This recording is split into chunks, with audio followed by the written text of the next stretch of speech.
ng bata. Tatarara. Tarara. Daddy. Hindi. Hi baby, nagbo-blurred siya pa. Hindi ko alam kung ano siya, not allowed or nagbo-blurred. Hello baby, ayan. Ano na siya, 1 month old na po siya. 1 month old na po siya.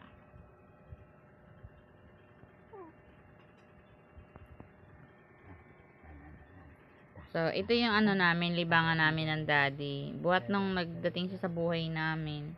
Ito yung ginagawa namin libangan.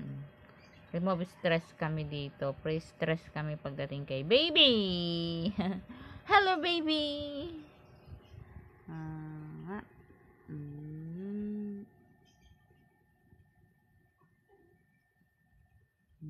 Kinukunan din siya ng daddy. Picture. Artista na si baby. Ang daming camera nakatutok. Baby, you're artist na.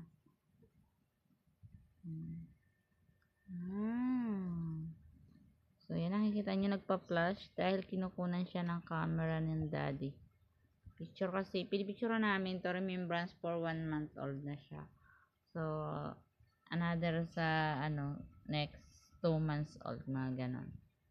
So, para mayroon kaming, tawag dito, para alam namin kung, ano yung nababago sa kanya every month na dadating siya sa siya. Ang pangit loves. Ang pangit loves niyan. Ang pangit na kuha mo ng picture. Huwag mong, lagyan ng, huwag mo lagyan ng, ang pangit niya.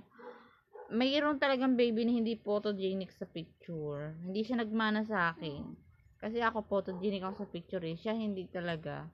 Mas siya, mas pogi siya sa personal. Parang daddy niya. Hindi mo makikitaan ng Para pag nag-personal doon mo makikita yung tunay niyang itsura. Very cute baby. Super cute. May dimple. May balbon. Yung kanyang mga muscle. Ayan. Oh. Hindi siya mataba. Hindi siya payat. Malaman siya.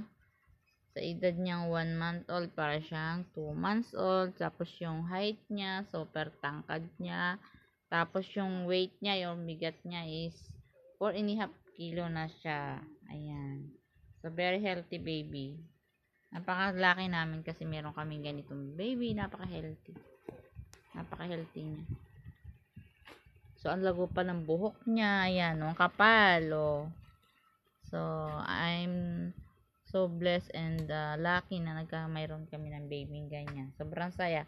Sulit na po, Papa God. Hindi na masasabing, sa bagay, lahat naman ng baby is blessing.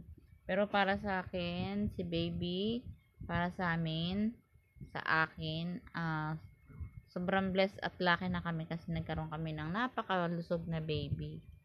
So, lahat ng nanay, ng mami, ng daddy, syempre, hangad nila at pangarap nila magkaroon ng malusog na baby. And I'm so blessed. Ayan, meron pa siyang balat dito. So, ayan. Wala akong masabi, kundi para sa akin, perfect ang baby ko. 9 months kong dinala. 8 hours kong nilabor.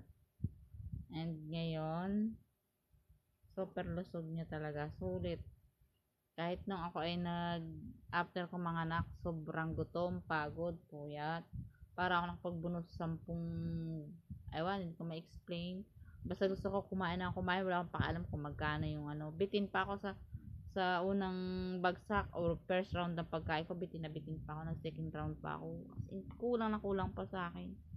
Sobrang gutom ko kahit ako ay may may rasyon yung ospital. Wala akong pakaalam sa rasyon ng ospital. Kahit hindi masarap, kinain ko talaga siya ng kinain. Sobrang takot. Imaginein mo, 15 hours yata akong walang kain, walang inom-inom ng tubig. Hindi nalapatan ng kahit ano yung aking bibig.